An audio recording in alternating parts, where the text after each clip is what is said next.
جب رات کو ہم دونوں ایک کمرے میں تھے، میاں نادر اعلیٰ صاحب کی طرف سے ایک ڈیوٹی لگ گئی، وہ 2 بجے تک تو ہم وہ کرتے رہے۔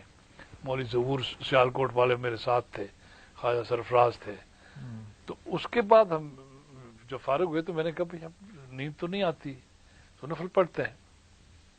تو نفلوں میں مجھے آواز آئی کہ ابن مریم آ رہا ہے، اور اتنی اونچی آئی کہ چوہدری صاحب نیم گرودگی میں اٹھ کے بیٹھ گئے، اور انہوں نے باہر جا کے دیکھا، انہیں کوئی نہیں ہے کسی آواز۔ میں نے کہا میں بھی یہ سوچ رہا ہوں کہ حضرت مسیح موعود علیہ الصلوۃ والسلام تو مسیح ابن مریم ہے، تو یہ ابن مریم کہاں سے آ جائے گا بھائی؟ خیر وہ ہم نمازیں پڑھی اور اس کے بعد طے کیا کہ بی بی جمیل کے ہاں ناشتہ کریں گے۔ وہاں ناشتے پہ آپ بھی تھے، اور میاں مرزا طاہر احمد صاحب بھی تھے، اور ایک آدھا یاد نہیں۔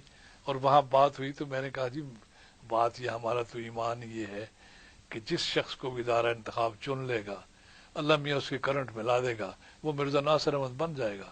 تو مرزا طاہر احمد صاحب نے مجھے یاد ہے فرمایا کہ بھائی کل میں نے رات فلاں دفتر میں، مجھے دفتر کا یاد نہیں رہا، یہی دلیل تھی کہ تم کیوں فکر مند ہو، یہ تو خدا تعالیٰ کا معاملہ ہے۔ بالکل۔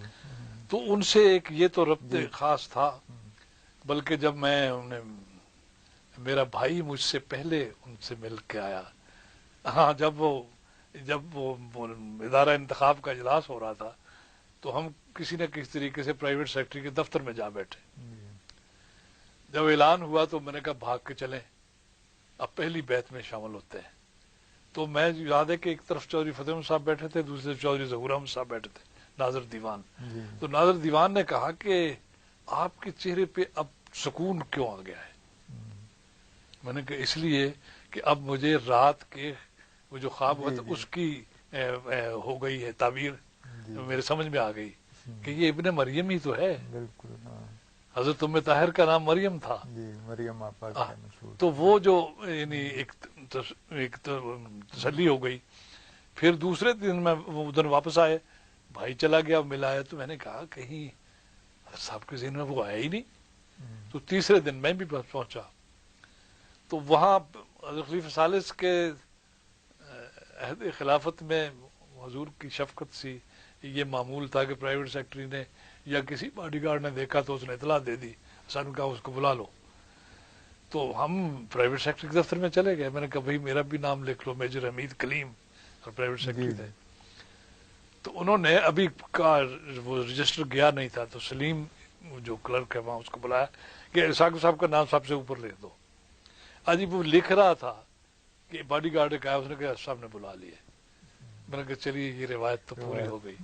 پہنچے تو ہم کوئی 1.5 منٹ 2 منٹ تک دونوں کھڑے سے سکتے رہے۔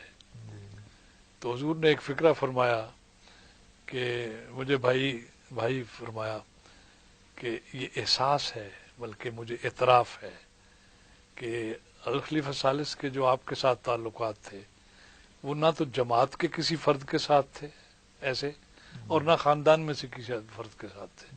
میں نے کہا حضور وہ بھی بلا استحقاق تھے، اور آپ جو شفقتیں فرمائیں گے وہ بھی بلا استحقاق ہوگی، ہماری اب کوئی حیثیت نہیں، ہم نے تو ہاتھ میں ہاتھ دے دیا۔ تو وہ پھر 84 آ گیا اور حضور کو جانا پڑا۔ وہ اس میں عجیب بات ہے کہ وہ جو منی شورا بلائی گئی اس میں پہلے ہی چلا گیا ہوا تھا، وہاں سے کچھ رپورٹیں میں نے بھی دی۔ تو وہ چلے گئے تو یہ غالباً 84 میں یا 86 میں والدہ ایک دن بہت سخت بیمار ہو گئی۔ میرا لڑکا جو ہے باہر ہے آج کل، وہ بھاگا آیا تو اس نے کہا جی آپا جی کہتے ہیں کہ آپ فوراً گھر آ جائیں، امی کی حالت تشویشناک ہے۔ تو میں آیا تو واقعی ان کی ریسلیسنس بہت زیادہ تھی اور اضطراب اور بڑی تکلیف میں۔ تو میں نے کہا ہماری وہ ملا کی دوڑ مسجد تک والی بات ہے۔ میں نیچے آیا، نیچے میں نے حضرت حضور کے نام کیبل ڈرافٹ کی، ایک لڑکے کو آواز دی وہ نہیں تھا، دوسرے کو دی وہ بھی نہیں تھا، لیکن پھر مجھے خیال آیا کہ وہ شخص تو غریب الوطن ہے، ہم تو گھر میں بیٹھے ہیں، اس کو اور کیوں پریشان کیا جائے؟ اگر یہ تقدیر الہی ہے تو پھر ٹھیک ہے، اللہ تعالیٰ کو جو منظور ہوگا میں نے وہ کیبل پھاڑ دی. رات کو غالباً چودھری احمد مختار صاحب کراچی کے امیر، وہ میرے کبھی کبھی نوازش فرماتے ہیں، میرے ہاں ٹھہرتے ہیں، تو وہ ان کے ساتھ ایک ہومیوپیتھک کا ڈاکٹر تھا، تو انہوں نے تعارف کرایا، تو میں نے کہا یار پہلے امی کو دیکھو. تو وہ دیکھے، انہوں نے کوئی دوائی سجیسٹ کی، وہ دی بلکہ اپنی طرف. امی کی رات بڑی اچھی گزر گئی، ہم نے سمجھا ٹھیک ہو گئے. اگلے دن وہ پھر لڑکا پہنچا کہ جی وہ تو کل والی کیفیت ہو گئی، آ جائیں آپ. میں پھر آیا اور پھر میں نے کیبل ڈرافٹ کی، لیکن پھر نہیں بھیجی، صرف اسی خیال سے کہ صاحب کو پریشان نہیں کرنا چاہیے، وہ کون سے سکون سے بیٹھے. آپ نے سوچا تقدیر جی مبرم تو ہے اگر ہی. تقدیر ہے یہی تو پھر ٹھیک ہے، جو اللہ تعالیٰ کو منظور ہوگا برداشت کریں گے، ہم راضی برضا ہیں. تو وہ لیکن اس سے اگلے دن ان کی طبیعت بہل شروع ہو گئی، بہتر ہونے لگی، اور 5ویں 6 دن وہ ٹھیک تھے. یعنی ہم انہیں ٹھیک اس طرح سمجھتے تھے کہ وہ تہجد کے وقت اٹھ کے غسل خانے چلے جائیں، وضو کر لیں، نماز پڑھ لیں، ٹھیک ہے بات. تو 7ویں یا 8ویں دن مجھے حضرت صاحب کا خط آیا ہے، اس میں لکھا تھا کہ فلاں دن، یعنی جس دن پہلے دن میں نے کیبل ڈرافٹ کی، کہ اس دن آپ خواب میں آئے تو آپ نے کہا بھائی امی کی طبیعت تو بہت خراب ہے، آپ دعا کریں. دیکھ لیے کیبل پہنچ گئی. جی اب تو وہ وقت اس وقت تہجد کا وقت تھا، اور میں نے دعائیں کی، اور وہ دعائیں بھی لکھی ہوئی تھی. تو اب مجھے بتاؤ ان کا کیا حال ہے.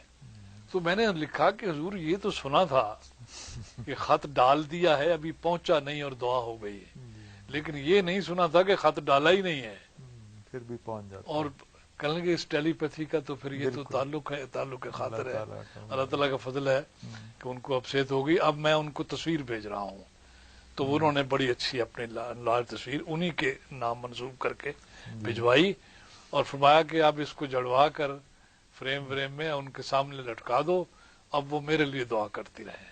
تو یہ اللہ تعالیٰ کا احسان تھا، اور ایک شفقت ہے. ہماری حیثیت تو کوئی نہیں بھائی بنتی ان کے سامنے.